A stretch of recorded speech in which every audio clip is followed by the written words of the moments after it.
It is one of the busiest travel weekends of the year. Many of you waking up preparing to take flight today, but there's a few things you should know before you board your plane. ABC 15's Mary Ellen Resendez is keeping an eye on things at Phoenix Sky Harbor for us this morning. And Mary Ellen, are there any lines yet, or what are you finding out there?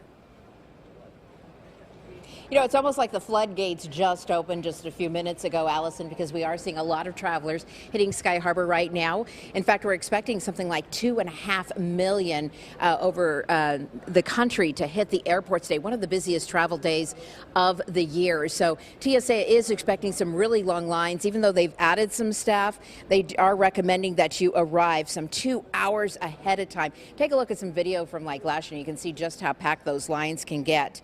So arrive those 2 hours so you can get through the gate and expect those crowded lines. But you may also want to look into that expedited pre-check program. Now, this is for low-risk travelers. It saves you from actually having to remove your shoes, those liquids from your bag, the laptops, or even your light jackets. TSA reports that most of the time they can get you through in about 5 minutes, so that just might be worth getting into that program. Also, make sure that you have your ID and your boarding pass ready. You're not fumbling through your bags or your pockets or your jackets for those, because that will help keep those lines moving.